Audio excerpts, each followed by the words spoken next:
Assalamualaikum warahmatullahi wabarakatuh. Waalaikumsalam warahmatullahi wabarakatuh. Alhamdulillahirabbil alamin. Wassalatu wassalamu ala asyrafil mursalin sayyidina wa maulana Muhammadin wa ala alihi washabihi ajmain. Amma ba'd. Pemirsa Buton TV dimanapun Anda berada, selamat berjumpa kembali dalam kajian akhir zaman. Kami di kesempatan ini akan lebih mendetailkan pembahasannya pada jahiliyah yang menimpa pada umat Islam, khususnya di Nusantara ini dan umumnya di antero jagat dunia umat Islam, yaitu tentang munculnya sebuah simbol-simbol makom keramat,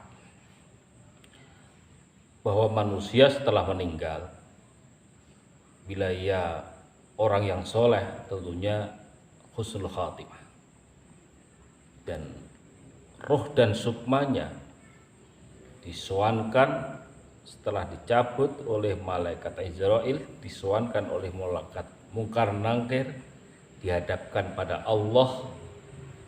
Setelah itu ditempatkan di barzah, tempat penantian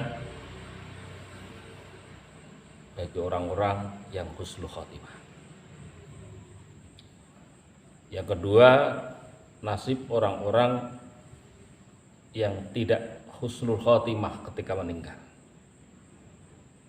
Maka bila ia ada perjanjian gaib di dalam masa hidupnya, maka jangankan disowankan kepada Allah oleh Mungkar Nakir, ditanya aja enggak, karena sudah jelas pendamping rohnya ketika meninggal adalah iblis yang menjadi sekutunya. Maka dia tidak disowankan, juga tidak ditempatkan di barzah. Di mana? Di alam perayangan, dimensi alam jin. Bila ada perjanjian, tentunya dia akan dikuasai, dirantai oleh para sekutunya. Bila dia tidak ada perjanjian, hanya karena perilakunya yang ada masalah dengan Allah, maka bentuk pengajarannya di alam kubur adalah hidup di alam perayangan, tapi tidak dirantai ataupun dikuasai sekutunya. Hanya karena adanya hal yang tidak pas, yang tidak diterima oleh Allah. Itu juga bagian daripada su'ul khotimah. Munculnya makam-makam keramat, itu sebenarnya nggak ada makam keramat. Makamnya para nabi keramat nggak ada. Apalagi makamnya para wali, apalagi makam-makam palsu yang nggak jelas, ya nggak ada keramatnya. Adanya makam dikeramatkan itu karena dulunya ada yang orang soleh meninggal, tapi karena ketenarannya makamnya disalahgunakan untuk sebuah pemujaan kegelapan, maka dikhususkan makam itu menjadi makam keramat. Sebenarnya kekeramatannya makam itu bukan karena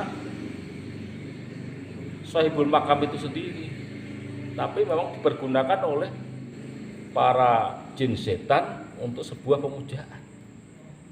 Siapa mangsanya? Yaitu orang-orang yang tujuannya ziarah ke makam, tapi ada niatan tertentu, bukan karena Allah, bukan karena mengingat mati, karena keberkahan, kesuksesan di dalam rezeki maupun jabatan atau hal-hal yang lain. Padahal Islam sudah jelas menggariskan, beri ajaran dari Rasulullah, apa itu sholat duha, apa itu sholat hajat, sholat tahajud, baca Quran. Itu sudah ada semua panduannya. Bila kita kembali kepada Allah, jalannya sudah jelas gamblang. Bayinah itu kalau kita kembali kepada Quran.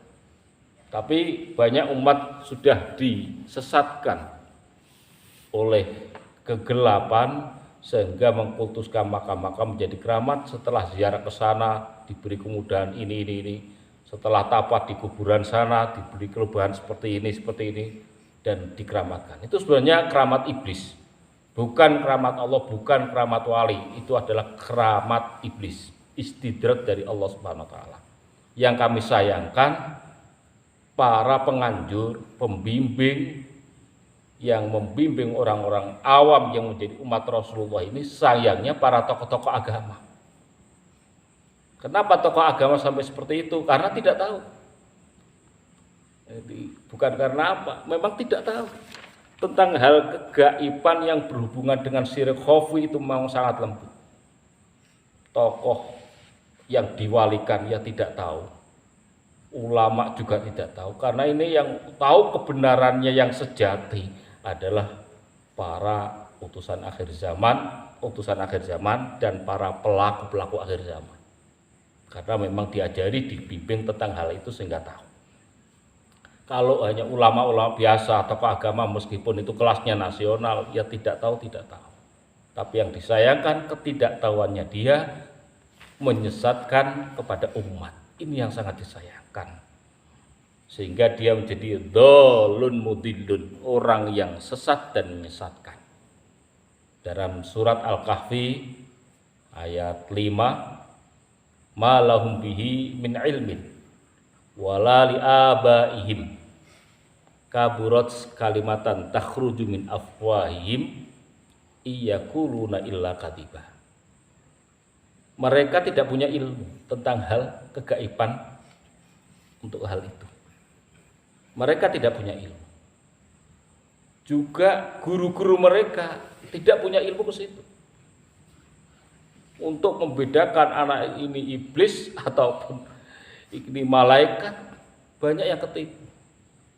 Makanya kalau ada makom keramat pasti adalah pengarahan dari leluhurnya, dari abahnya, dari gurunya, dari mbah gurunya. Abaihim malahum bihim ilmin. Sehingga kalau tidak punya ilmu tentang keagaiban yang sejatinya, tentunya apa yang keluar dari mulutnya pasti sebuah kekeliruan yang besar. Kaburat kalimatan takhruju min afwahi, kekeliruan yang keluar dari mulutnya. Iyaquluna illa kadziba, kalau tidak tahu kemudian ngomong, maka iyaquluna illa kadziba, tidak ada yang diucapkan oleh mereka kecuali kedustaan. Sudah tersesat, menyesatkan. Umatnya jadi korban, menjadi tersesat. Ini bagian daripada kekeliruan-kekeliruan mengkeramatkan makom.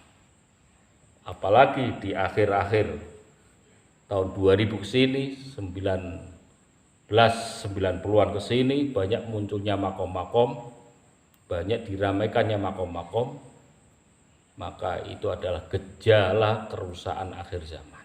Siapa yang akan bisa membenahi ini?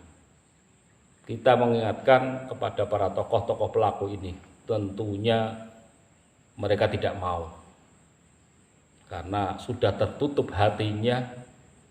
Khatamallahu ala qulubihim wa ala sam'ihim wa ala absarihim hisyawah wa lahum adzabun alim.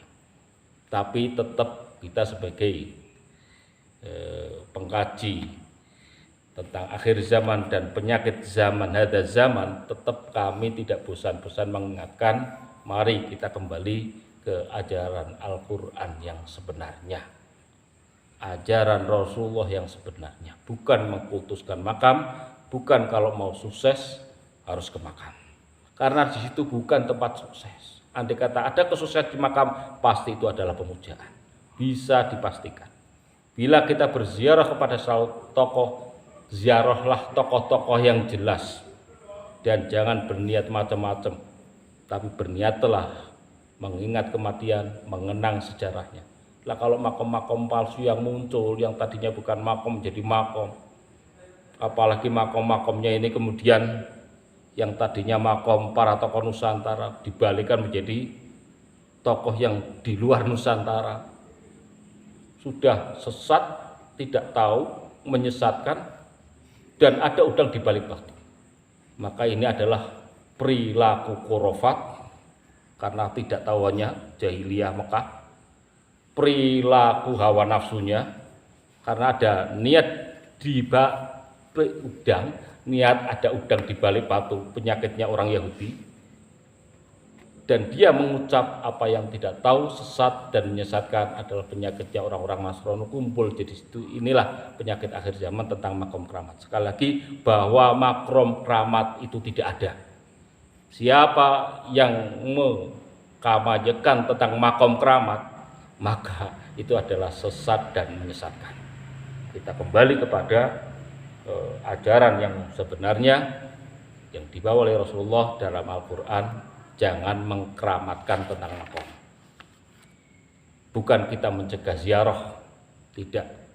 Silakan berziarah untuk mengingat mati dan mengenang para syuhada-syuhada kita, tapi bukan untuk tujuan lain. Apalagi sekarang menuju tahun politik, bulan politik, para supranatural sering menyesatkan para pelaku-pelaku politik untuk berziarah dan mengadakan ritual tertentu di makam-makam keramat, karena biar jadi atau biar cair ongkosnya dan lain sebagainya. Itu adalah kesesatan yang terjadi di akhir zaman ini. Malahum bihi min ilmin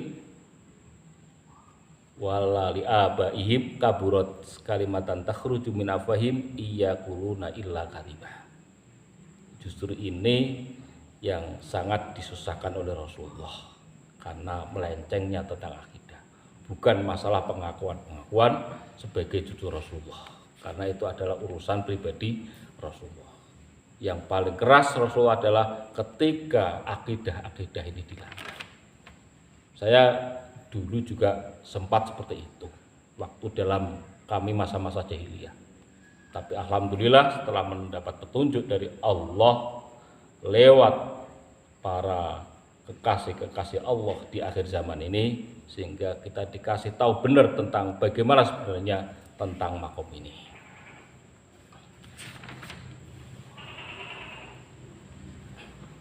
Dan yang bisa menyelesaikan tentang problematika makom yang sekarang menjadi isu, apa benar ini makom ini adalah makomnya si A, apa benar makom ini adalah makomnya si A. Yang bisa tahu sejatinya nanti adalah utusan akhir zaman. Dan salah satu tugas utusan akhir zaman adalah meluruskan tentang budaya-budaya syirik yang merabak di masyarakat. Salah satu budaya syirik adalah berziarah kubur yang keramat, karena dengan hajat-hajat tertentu itu bagian daripada kekeliruan budaya. Oleh karena itu ulama nggak bisa menyelesaikan masalah ini karena bukan tugas ulama. Ulama itu akan mengeluarkan pendapat-pendapatnya dalam hal yang pasti di situ akan berbeda, sehingga tidak menyelesaikan masalah. Baik itu tentang masalah kuburan, masalah lain, apalagi masalah nama tokohnya. Dan ini bagian daripada tugas akhir zaman yang nanti akan merubah sebuah peradaban menjadi peradaban Islam yang sejati.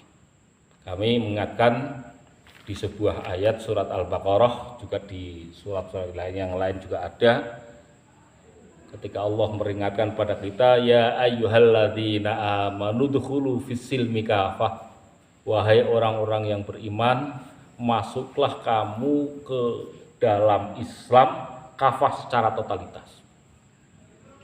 Di lanjutan ayat ini, wala tattabi'u khutuwatis syaitan, jangan kau ikuti langkah-langkah setan.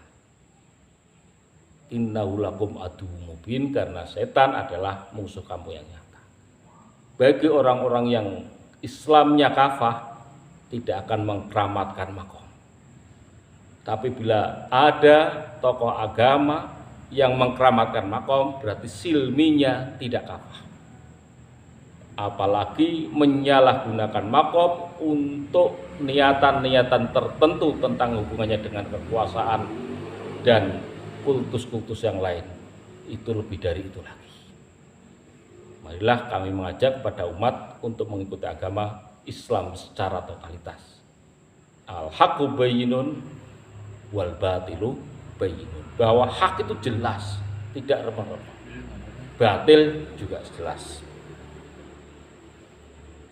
Dan apapun bentuknya, orang yang ada sinergi dengan makom karena keramat-keramat tertentu, itu bukan keramat, itu adalah istidrat dari Allah yang dilakukan oleh setan yang menjadi musuh kita.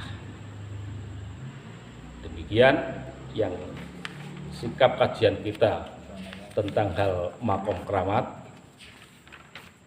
Maka kami sekali lagi mengajak kepada umat, Anda merdeka. Silakan mengkaji dengan hati yang jernih, dengan pikiran yang jernih, dengan modal apa yang telah diajarkan oleh guru-guru kita. Jangan mau diombang-ambingkan oleh tokoh agama yang ada niatan hal-hal tertentu yang niatannya tentunya akan menipu kepada kita sekalian, dan di akhirat sana bisa dipastikan mereka tidak akan tanggung jawab dengan nasib kita, apalagi memberi syafaat. Wong mereka sendiri menyelamatkan dirinya sudah tidak mampu, di dunianya tidak mampu. Malah yang fa'u fid dunya la yang fa'ul akhirat. Bila sikap dia di dunia aja sudah tidak menguntungkan untuk kita, bagaimana di akhirat? Demikian, wallahul muwaffiq ila aqwamit thoriq. Assalamualaikum warahmatullahi wabarakatuh. Waalaikumsalam warahmatullahi wabarakatuh.